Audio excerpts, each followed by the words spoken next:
Olá, bom dia aos nossos seguidores, aos nossos internautas.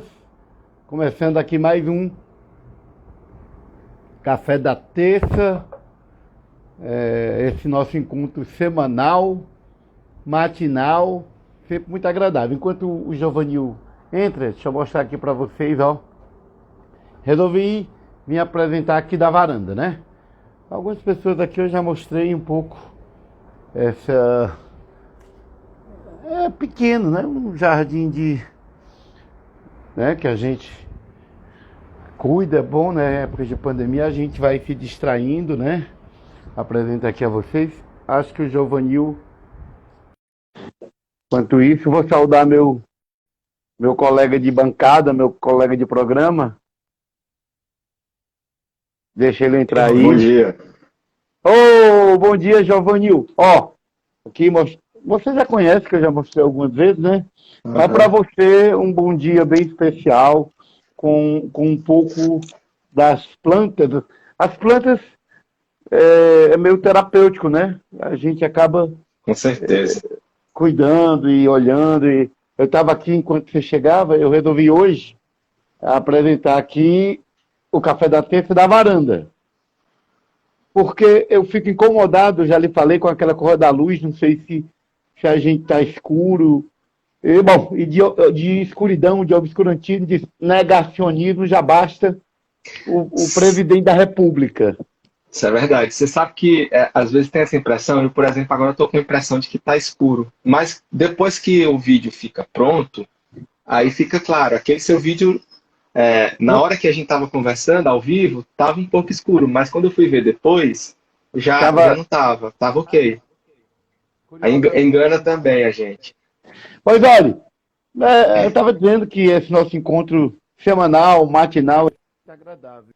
E é uma alegria, um prazer imenso dividir essa ideia com você, viu, Giovanni? E, poxa vida, toda semana a gente vai meio que fazendo o momento, o nosso encontro, e sempre tem, como eu digo, novidade, vírgula, porque um país como o nosso, com os problemas que está enfrentando, com a rede de saúde colapsando em tantos cantos, com o número, são mais de 300 mil brasileiros, mais de 13 mil, todas as vezes que a gente puder falar, a gente não pode deixar de se irmanar, de se solidarizar com a dor que invade tanta gente, que perde amigos, que perde familiares, o medo que nos ronda. E aí quando eu digo que toda semana tem uma novidade, é porque esse governo federal não nos deixa de surpreender de alguma maneira, né?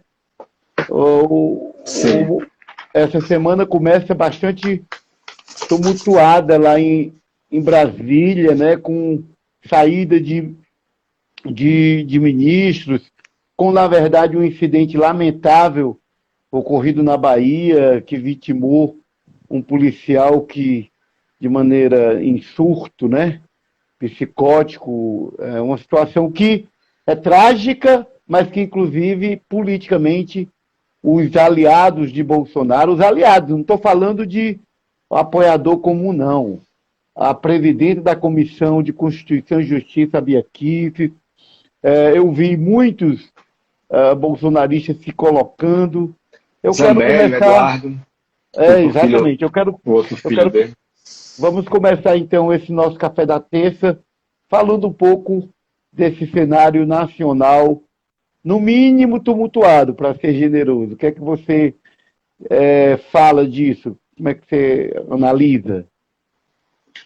Você pontuou os principais acontecimentos, né, desse final de semana para cá.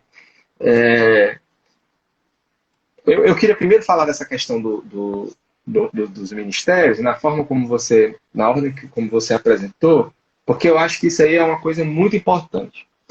Primeiro porque sinaliza, mais uma vez, a força do centrão no governo e as negociatas entre aspas, nova política que o Bolsonaro prometeu fazer, né? É mais um tabefe, é mais um tapa na cara daqueles que se enganaram, né? Porque tem muita gente que se enganou. foi na onda da mídia, foi na onda das propagandas, daquele ódio fabricado contra o PT, né? Que hoje está tudo revelado aí pelas notícias da Vaza Jato, quer dizer, todo aquele complô que foi armado com o Moro, que o Moro, você sabe, o Moro é pai do Bolsonaro, né? Sem o Moro, sem a Lava Jato, não existiria. Não. Então, muita gente se enganou, né? E aí, hoje está vendo a realidade, né? O que significou a farsa da Lava Jato e o que significou também um discurso hipócrita, falso, absolutamente fora da realidade que elegeu o Bolsonaro. E agora, com esses acordos com o Centrão, com a compra de deputados através das emendas e com essa negociação de cargos, fica cada vez mais claro o que foi a criminalização da política. Além da criminalização do PT como um partido político, como um projeto político, a criminalização das nossas lideranças, né? Porque além do Lula, que ficou preso, né? Aceitando as regras do jogo, mesmo sabendo que estava sendo, né, injustamente sendo punido ali por uma perseguição política, além do golpe, né, do impeachment forjado contra a presidenta Dilma, há outras lideranças do partido que às vezes não aparecem tanto na imprensa, né, que o Delúbio Soares e outros, o Vacari, né, que foram pessoas que tiveram suas vidas absolutamente prejudicadas, sua convivência com a família, com filhos, com netos, enfim, com amigos, né? Foram pessoas que pagaram alto preço. E hoje eu fico me questionando, Rony, como é que repõe, como é que repara isso? Né? Não repara, não há reparação. Como é que o Lula recupera aquele período todo que ficou preso? Que não pôde ir ao sepultamento do irmão, que não pôde ir se solidarizar e compartilhar da dor da família, dele próprio, com a morte do neto. Né? Então são coisas que demonstram como a gente precisa ter firmeza e defender as regras do jogo, né? Realmente para todo mundo e de uma forma isenta. Então, você não tocou nesses assuntos, mas falando dessa reforma dos ministérios, né, foi muito importante as últimas decisões do STF com relação aos processos que envolvem o presidente Lula, né? Porque, na verdade, ele reflete algo muito mais profundo do nosso país, do ponto de vista da própria justiça, recuperar, como o Gilmar Mendes falou, recuperar a sua própria credibilidade, né? Que está desmoralizada. E não é desmoralizada aqui no Brasil, não, é desmoralizada no mundo todo. Os grandes juristas, os principais professores de direito do mundo condenam, né, e se surpreendem com o que aconteceu no Brasil. Agora, com relação aos ministérios propriamente ditos, só para falar rapidamente, que eu acabei me alongando nessa história, né, é que tem uma coisa que eu acho que está sendo muito interessante do ponto de vista assim, do problema, porque esse governo ele é tragicômico, né? Tem umas coisas que são de uma profunda tragédia, mas em alguns sentidos também carrega essa contradição, né, de ser patético. Né? Me parece, pelo que está sendo noticiado, né, que se instalou-se uma própria divisão entre os militares. Existem setores militares que estão resistindo à sanha autoritária do Bolsonaro. Né? E me parece que com a saída, com a demissão, porque ontem o Estadão, que não é um jornal de esquerda, né? O Estadão é aquele jornal que na véspera da eleição do segundo turno, disse que escolher entre Bolsonaro e Haddad era uma decisão, uma escolha muito difícil. Veja bem, esse mesmo jornal hoje está dizendo que o general ministro da Defesa não pediu para sair, como está noticiado. Ele foi demitido, ou seja, o Bolsonaro pediu o cargo. Exatamente porque precisa fazer esse jogo das cadeiras para agradar, né? Não é nem agradar, a palavra certa é para pagar os compromissos que assumiu para evitar os impeachments, né, que correm na Câmara, para eleger o Lira para a presidência da Câmara, etc. Né? A Bia Kicis para a presidência da CCJ, tudo isso é um acordo que agora está sendo pago com essa dança de cadeiras no Ministério. Mas me parece que uma das coisas que devem ser mais, a mim chama muita atenção, é essa movimentação entre o Ministério da Defesa e os comandantes da Marinha, da Aeronáutica e do Exército. Porque eles apresentaram, segundo o jornal, disponibilizaram os seus cargos, e isso, evidentemente, sinaliza que há incontentes. Porque, de fato, com o Pazuello à frente do Ministério da Saúde, que já foi tarde, juntamente com o Ernesto e com outros, mas o Pazuello, todo mundo precisa saber, ele não é um general da reserva, ele não estava aposentado, né? Ele era da ativa.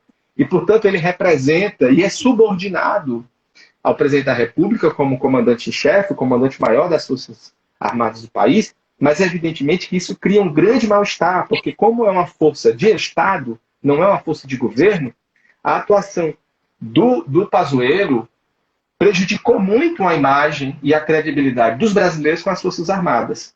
A ideia da incompetência, da irresponsabilidade, da despreocupação com a vida das pessoas. Não é? E, inclusive, houve um motivo muito específico, que um general do Exército apresentou um texto, um documento, falando dos casos de contaminação do Exército, totalmente divergente da linha conduzida pelo Pazuello e pelo Bolsonaro, com incentivo ao uso de máscara, com incentivo a todas as preocupações que no mundo todo foram tomadas e que aqui no Brasil o Bolsonaro, desde o início, negou, né? Não deu credenciais, chamando de gripezinha, chamando de probleminha, que ele era atleta, todo mundo lembra disso.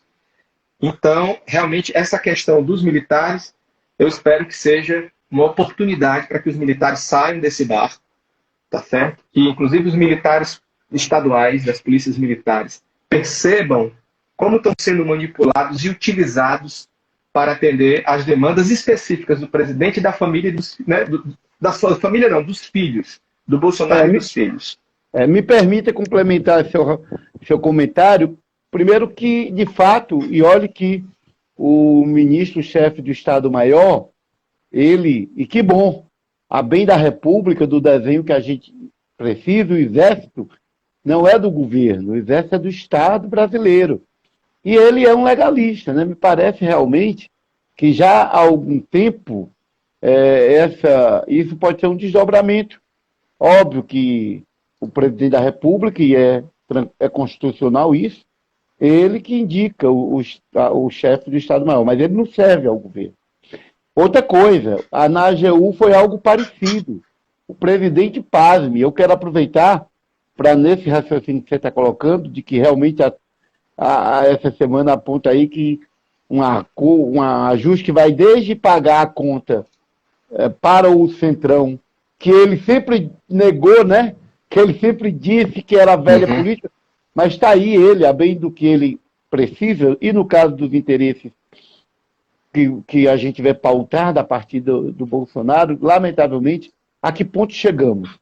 São interesses familiares, ele, os filhos, porque não vejo nada de republicano pensando, eu quero aproveitar, para não me perder no meu raciocínio, a AGU, quando o presidente foi ao STF, pasme, a gente numa luta nacional em cada estado para conter as mortes causadas pelo Covid, e o presidente para alimentar uma narrativa indo ao STF para questionar essas medidas. E aí, naquele momento, acho que não tinha assinatura da AGU. Agora está revelado. Ele foi demitido porque, no fundo, a AGU, o chefe da AGU, não concordava. E quem não concorda com o presidente, ele então vai demitindo. Quero aproveitar para dizer, eu vejo na Câmara sempre os bolsonaristas de plantão, e aí eu não falo dos apoiadores gerais, não, são vereadores, deputados, uma Bia Kicis, aqui na nossa Câmara, estão agora querendo criar uma ideia de que está caminhando, eles não podem dizer que estão tudo bem. Óbvio que a morte de tanta gente nunca sensibilizou o presidente. É o que chama de mimimi, é o que faz gracinha, está com Covid, coisas... E o que dizer? O que dizer de alguém que se comporta assim? Mas o que eu quero lembrar é que parem com essa lorota. Aqui no Ceará, a gente sabe que é lorota, né? Alguns vereadores, apoiadores, ficam agora postando que o governo federal tem providenciado vacina, muita vacina, e querendo ainda dar a entender que os estados e municípios estão retardando a aplicação. A cara nem treme. Um dia desse eu me dirigi para um lá na Câmara, a Vossa Excelência devia pelo menos tremer, porque é muita cara de pau querer vender. É bom a gente dizer que bom que agora eles estão sendo obrigados a fazer o que já era para ter feito desde muito cedo, porque a tarefa de comprar vacina é do governo federal. Nós não estamos vacinando mais gente porque na hora certa o governo Bolsonaro não fez o seu papel. Perfeito. Basta lembrar do que ocorreu lá atrás, né? Dele negando, atrapalhando. Justamente agora, nós temos que correr mesmo para vacinar. Porque o que a gente sempre disse que era a saída e que eles sempre negaram, agora eles precisam, e não é favor, está sendo obrigado. Mas aí ainda querem vir com a lorota, viu? Estou desabafando aqui, porque lá na Câmara é muito curioso. Ficam agora postando. Tem deles que nem falava de vacina. Agora vão né? Um dia a gente viu o Capitão Wagner. No aeroporto, lá. No aeroporto. Aí você pega... O que é que eu vou dizer, gente? É que nós não podemos ser bobo, né? A gente precisa, inclusive, não ter dúvida que o Brasil tem uma tarefa de vacinar o seu povo. Tarefa de todos nós. O do governo federal que quer comprar vacina está acontecendo tardiamente. O que é tarde e é necessário, precisa acontecer, mesmo vindo tarde. É aquele velho ditado. Mesmo tarde, é bem-vindo. Agora, por favor, não vamos se deixar iludir por uma narrativa de mentirosos, de gente meio que... Cínica. Cínica, fica fazendo isso. Eu, inclusive, nesse clima todo, ó, a gente está vendo como esse país, a que ponto chegamos, né? Um ano depois do início da pandemia, que nós já sofremos muito, o Brasil se tornou centro da pandemia no mundo. Isso tem um preço muito caro, inclusive para esse. Bolsonaro não chegou lá à toa. As atitudes desse desgoverno, que sempre, não é que sempre se mostrou, não. Ele nunca se apresentou com um projeto, com uma ideia. Na verdade, a elite está pagando o preço. Quando eu vi agora aquele documento dos grandes ricos, não é dos ricos, dos super ricos, os banqueiros, os industriais desse país, começando a perceber... Sabe o que é que eu fico me lembrando? É porque quando um deles agora está pegando Covid, porque eles nunca se importaram com a morte de tanta gente pobre, aí agora eles estão com um problema, né? Eu já disse e vou dizer de novo, se um deles quiser pegar um jatinho para tentar se socorrer em outro país, não querem receber, porque esse governo federal nos colocou nessa situação realmente muito lamentável. Ao dizer isso, eu fico vendo coisas surreais.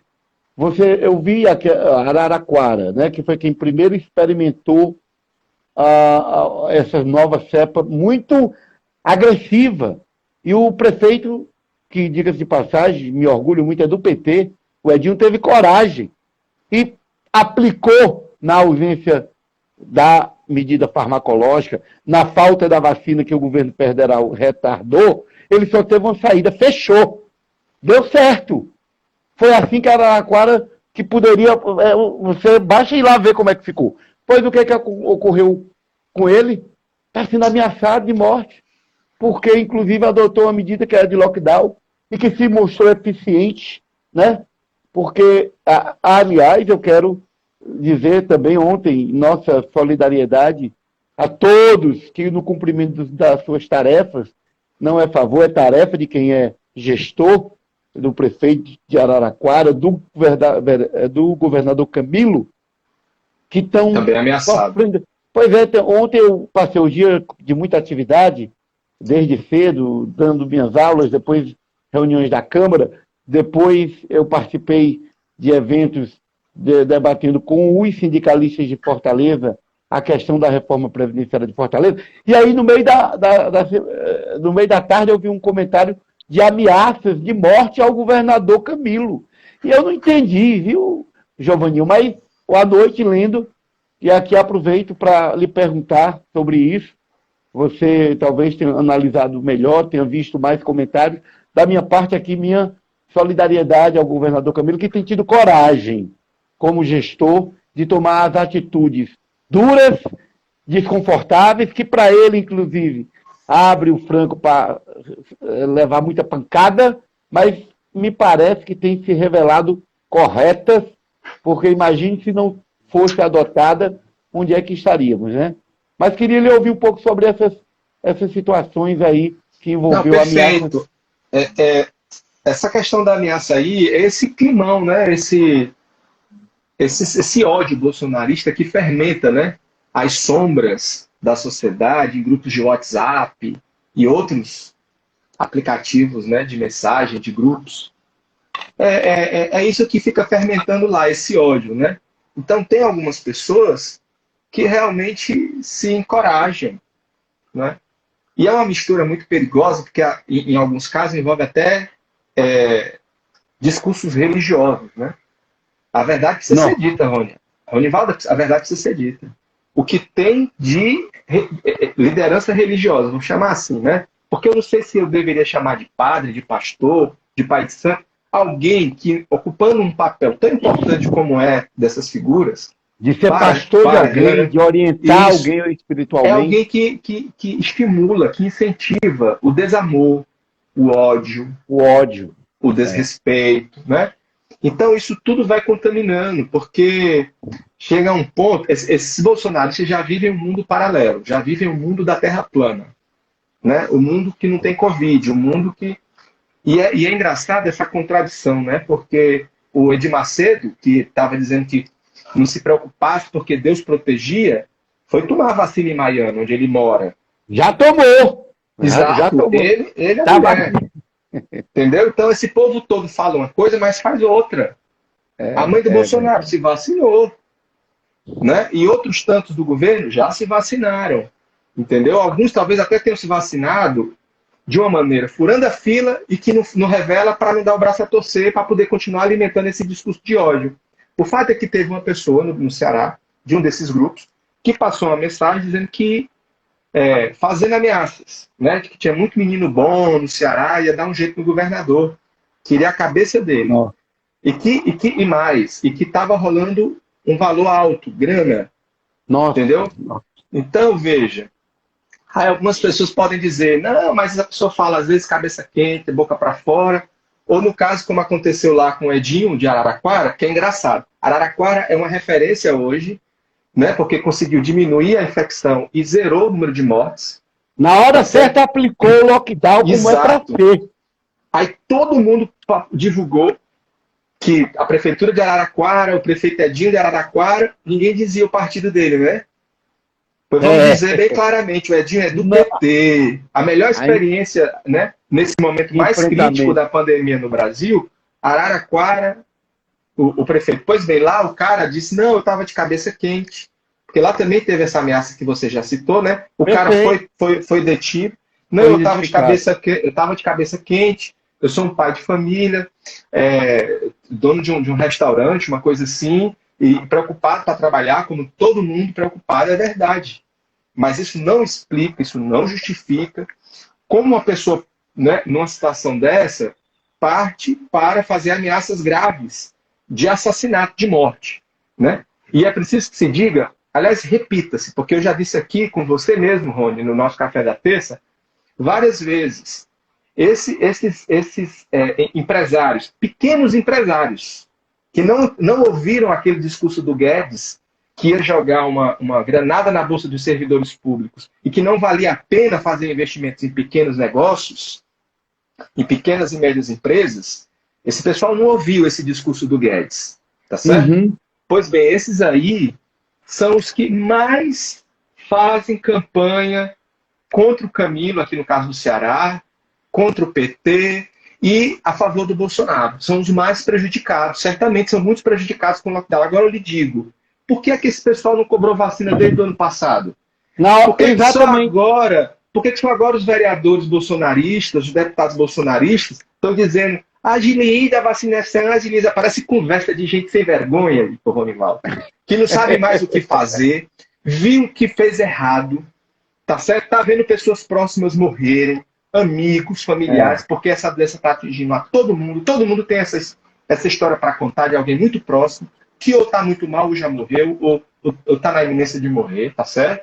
E estão vendo o erro, o equívoco, e estão preocupados com o voto. Mas você tem razão, se tivesse vacinado lá atrás, se a gente tivesse comprado vacina quando a Pfizer ofereceu, se o governo federal tivesse organizado, a gente tinha começado a vacinar em janeiro, e agora a gente estaria com as atividades econômicas acontecendo normalmente. Só que Bolsonaro disse que era uma gripezinha, que quem era atleta não tinha perigo, e que a OMS era comunista, e que tudo para eles é comunista, tudo para ele é petista, tudo para ele é comunista, e nessa história vai enrolando, e nós estamos em 2021 nessa situação. E vou dizer mais, só tem vacina agora, né? Porque esse pessoal que está aí, o governo federal mandou vacina, isso aqui, parece um bando de a gente não posso dizer que são pessoas sérias, honestas. Uma pessoa que tenta distorcer os fatos, recriar uma outra história, não é gente do bem. Sabe? Não é gente bem intencionada.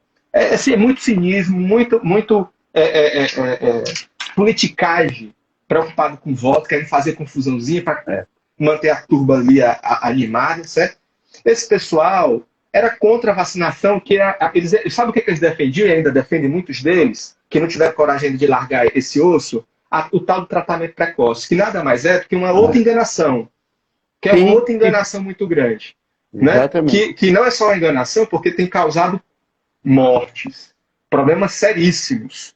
Pessoas que estão com problemas hepáticos muito graves por conta do uso lá daquele medicamento que eu não vou dizer aqui qual é, mas todo mundo sabe daquele tal chamado kit Covid, que tem gente que está tendo problemas gravíssimos, não faz transplante de órgãos, tá entendendo? Então, você junta um monte de gente do mal mesmo. Infelizmente, é isso que tem que ser dito, sabe? E aí ameaçaram o Camilo, mas aí já identificaram o cara, aprenderam lá o telefone e com isso vão descobrir outras coisas. E eu espero que essas pessoas respondam. Assim como a Bia Kicis. Não adianta pagar o post, dizer que eu vi você fez um comentário na hora, foi? Eu acho que eu vi um Twitter que ela tweetou um comentário e você, Respondi, na hora. Você disse exatamente isso, não foi que você ia começar a falar? Exato, não adianta dar uma desperta e apagar o post, como eles costumam fazer, né? Eles botam, aí depois apagam. Não, porque eu não sabia, não porque isso, não porque aquilo. Quer dizer, uma total irresponsabilidade. A Bia Kicis não é só deputada. Ela não é só deputada. Ela é uma mulher que tem origem no direito, ela foi procuradora do Distrito Federal, do Ministério Público do Distrito Federal, uma pessoa que tem conhecimento jurídico. E hoje, mais grave ainda, ela é presidente da principal comissão da Câmara Federal, que é a Comissão de Constituição e Justiça. Como com a pessoa que está na comissão, que é para exatamente averiguar e preservar a Constituição e a Justiça, promove a quebra do federalismo, incentiva o crime de motim, que é um crime previsto, inclusive no Código Penal Militar. Então é de uma safadeza, de uma irresponsabilidade muito grande. E não foi só ela. A Zambelli, que é casada com aquele coronel aqui do Ceará, tá certo? O Aginaldo, né? Depois tem uma história muito boa que eu descobri sobre o Aginaldo, a história do passado, que colocou ele numa situação de muita descredibilidade, tá certo? O processo não avançou e não sei o quê, mas ele já foi acusado de coisa muito grave. Nós vamos reservar para isso. Não comece, porque senão a gente vai... nós temos 1 minuto para poder encerrar. Quem quiser adiantar esse assunto, pode dar uma busca no Google que vai encontrar, tá certo? Então, assim, é um pessoal muito irresponsável, de muito cinismo. Na terça-feira que vem, eu sou muito curioso, nada tem a ver com fofoca, é só curiosidade. Vou começar terça-feira que vem querendo saber um pouco disso. Mas eu queria, a gente vai se despedindo, eu até ali cortei assim, porque hoje a prefeitura mandou, aqui aproveitando para informar em primeira mão para todos os servidores públicos do município de Fortaleza, chegou a Câmara Municipal no final da tarde, início da noite de ontem, uma lei complementar, que é justamente a reforma. Eles já fizeram movimentos envolvendo a retirada das coisas da lei orgânica, que agora enviaram a lei complementar tratando justamente da reforma previdenciária para Fortaleza, com a questão de tudo que ela traz de danoso, né? E que justamente, chegada à Câmara hoje, eu vou aqui me despedir de vocês dizendo que nós temos uma semana também de muita resistência, de muita luta sobre essa questão aqui em Fortaleza. Os sindicatos estão mobilizados da maneira que dá, né, Giovanil? Pelas Sim. redes sociais. Nós, do Bloco de Esquerda, vamos cumprir nossos papéis. Eu sou o representante desse bloco, que somos 3 petistas e 2 do PSOL. Eu sou o vereador que está na Comissão de Constituição e Justiça. Já anuncio aqui que vou pedir vistas do projeto, porque para nós é o tempo da gente poder ir criando situação para constranger, para denunciar esses ataques, para fazer algum nível de redução de danos, né? Então, aproveito aqui que eu ia terminando sem dar essa informação, vou me despedir. Um abraço grande a todos. Nós nem mandamos alô aí para os nossos seguidores que entraram, que nos acompanharam. O programa fica nas minhas redes sociais, na do Giovanil, para quem não viu, poder ver durante o dia. Beijo grande, Giovanil. Até próxima terça. Até a próxima terça, Rony. Um grande abraço. Bom dia, gente. Boa semana aí. Tudo de bom. Sim, Giovanil. Só para poder terminar mesmo. Amanhã, dia 31, é o dia da visibilidade trans, né? Sim, amanhã, exato. Boa lembrança, é verdade. Então vamos terminar aqui com nossa alusão a essa data, que o público LGBTQIA+, todos eles em luta sempre para conquistar mais respeito e direitos. E amanhã, o sentido dessa data para os transgêneros, travestis, transexuais, tem essa simbologia, né? Abraço. Outro grande, tudo de bom. Um abração.